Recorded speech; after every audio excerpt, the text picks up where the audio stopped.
All right. Wanted to talk about string stream and the this operator. Now, a common computer science task is to parse tokens. Now, whatever does that mean? Well, it means that given a string that we have, and let me go to the whiteboard here. Given a string, we need to figure out, well, how can we chunk up this string into the right data elements? And each data element is called a token. So here's a good example, and I've got some code that's going to support this. Let's say that we've got a database, right? And this database, rather than having one data element per line, like 42.69 for a price, and then maybe a string for a part number, and then maybe another string for a part description, and then maybe an integer that would represent the quantity on hand. Well, there's a real lag here with this iPad. I'm going to disconnect it and then reconnect it here real quick. Maybe that'll fix that problem.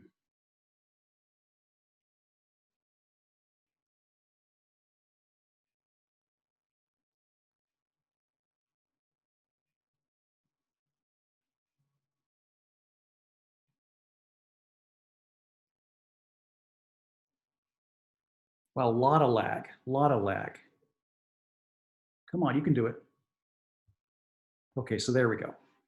Okay, so given this kind of a data structure or a record structure in a file, we can read these very easily, line by line. You know, we would first do maybe we'd extract in a while loop and then extract a string, et cetera. You get the idea here.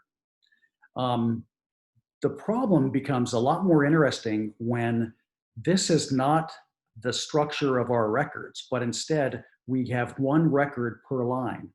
And that record consists of these 4 data elements. So we could have this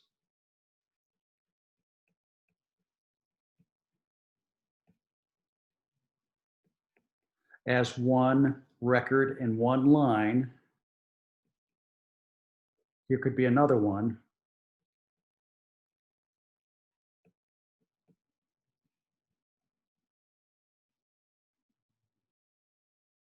And another one, and another one, and another one.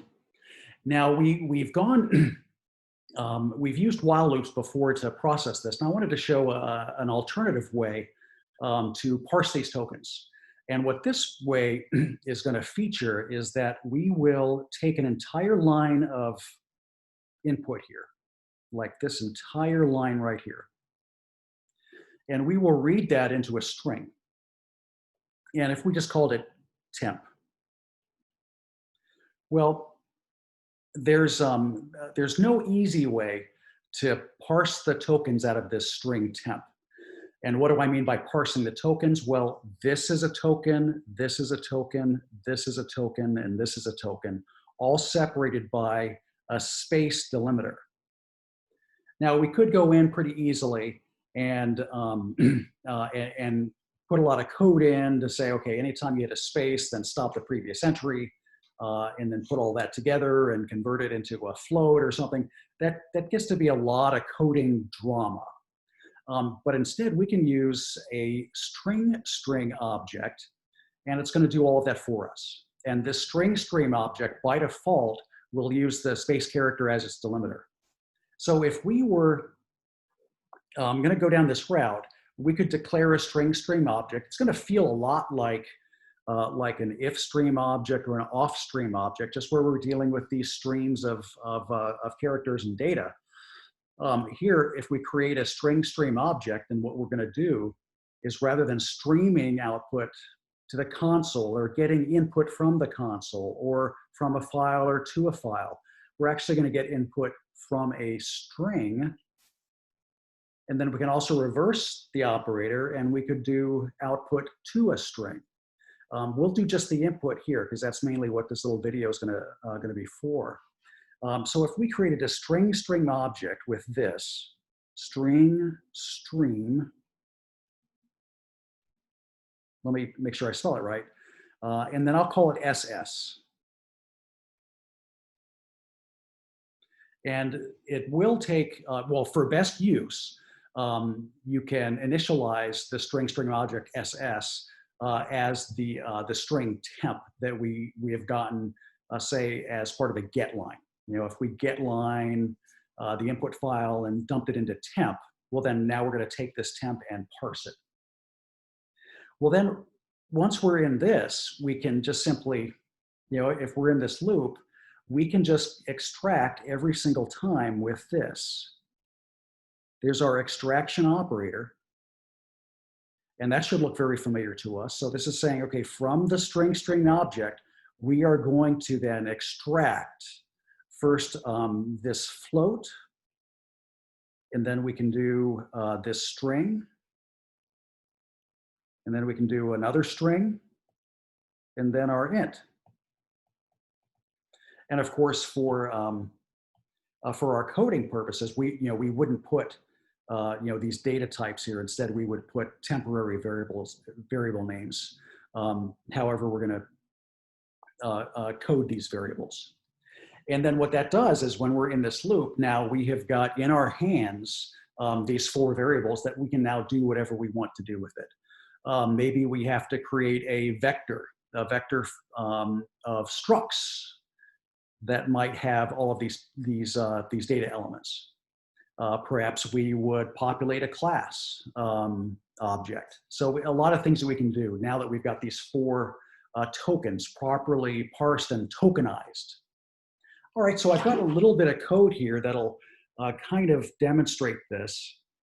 And then what I'll do also is I'll actually post this code to Canvas. So you'll have that as a resource and a reference for you. First, let's take a look at our input.txt file. And then I'm going to go ahead and just expand, kind of zoom in here. And here's our input.txt file. We've got 1 record per line. And I've got a string that represents a part number, followed by an int, which might represent a quantity, followed by a string, which would represent a part description, and then a double that could represent the retail price. And then for this demo purposes, all I'm doing are these 2 records. That there could be thousands. Okay, let's carefully look at now our, and let me take the console out real quick. So I've got more room here to display. Okay, let's first take a look at how do we code this. All right, we have got a new include file, S-stream for string stream. And that's going to kind of look and feel a lot like F-stream for file stream. Again, we're not streaming to or from a file in this case. We're going to be streaming to and from a string variable. Okay, of course, in this little demo here, I've got, we will use an F-stream object because I've got the data in an input file. So here's my F-stream file, or F-stream declaration. It's going to be in file. I'm going to have a string that's just called temp, nice and easy.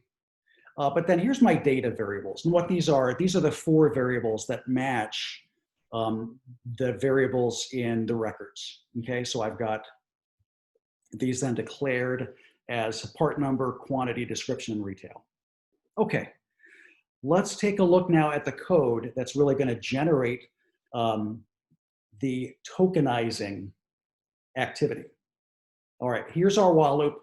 We've done while loops before using getLine. What this is going to do is it's going to say, as long as there exists in the in-file object a line of data that can be successfully extracted, we'll then go ahead and extract it and assign it to the variable temp, the string variable temp. So we've done that before. All right, let's look at the magic here now. It's these 2 lines right here. that'll make all the difference for us. So first we declare a string object, I'll call it SS, and we'll go ahead and initialize that string object with our temp variable. Now, by line 18 in the code, we've already extracted a string from the file, and the whole thing is now contained in temp. The whole string, all 4 tokens. And now we have to parse these by chunking them, splitting them up, and using the space as the delimiter. Now the beauty is, once we've got this string object declared, we just simply extract the 4 elements just like that. It looks like we're going to use a CN operator here. And in this case, we're going to, it's overloaded. It's called the string extraction operator. And we'll just extract the first token and assign it to part number here. We'll extract the second one, assign it to quantity, description, and then retail. And then just for validation here, to kind of prove that this tokenizing worked, I'm just simply going to count those 4 data elements, and then we'll close our file. So if this works properly, then we should see console output that's a carbon copy of the input file. So let's run this now. And here is our output. And then just to validate that against the input file, and you see that they are the same. So this extraction operator or operation worked just fine. So that's a very cool tool for tokenizing data elements from a string. All right, so that's the kind of the quick primer on string stream. Now there's many other things though that this is just the beginning of string streams. You can you can research and do a little bit more coding if you want to change what the delimiter is. By default, the delimiter is a space, but you can change that. Maybe your delimiter is a comma. Maybe you're trying to process a comma-separated file. Well, you can do that. All right, so that's it on string streams. I'm going to close this now, and then I wanted to show one more. I wanted to show one more thing in Xcode, and that is the this operator, THIS. So I'm going to go back in Xcode now. Let me share the screen again. I'll take the console out real quick. And we'll kind of go back to that example that we had yesterday, where we have a person class, and then from that, we derive a student class. So here is our person.h file, and then here is our student.h file. And I wanted to show in which circumstances would you be required to use the this operator. And then in what circumstances would it just be optional? So here is what I'm talking about. Let's take a look at the person constructor right here. Okay, in this case, what this code supports is a constructor with these 2 parameters passed to it. And what I've done is I've got those temporary variable names, SSN and name. Now, the problem with this is that this SSN is the exact same name as the private member variable in the person class. Same thing with name. This temporary variable name also happens to be the name of a private member variable. So normally, we get around this by just creating different temporary names here. So you've seen me code this, and many of you are also doing this also, where you would have just like an S or an N, and in this case, we would assign SSN to S and then name to N. So here's the deal. It's a very common programming practice to go ahead and just call these the same thing, and then just use a proper referencing operator in order to tell the compiler, okay, which one are we talking about here? So I'm going to go back here to SSN, and then here back to name. And our problem here is that we could get very, very confused with this statement right here. SSN equals SSN. So what is that? Are we reassigning SSN to its own value? Is this the temporary parameter that we're altering? Or are we actually altering the private data in this class, the private member SSN? We can see suddenly it's going to be very confusing, very. And the compiler will probably make an educated guess, and some compilers will just give you an outright error. So there's a way around that.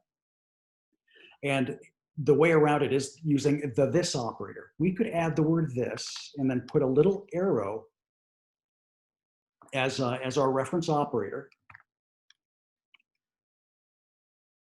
And what this is saying is this SSN that we're looking at is the one that is a member of this class. You can think of it that way.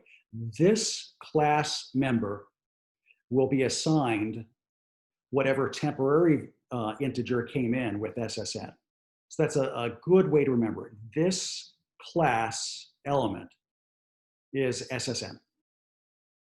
So that's when a really good use case for when you would use the this operator. And again, its sole purpose is to avoid this name collision that could easily exist if you happen to name your temporary parameter variable the same thing as the class private variable's name.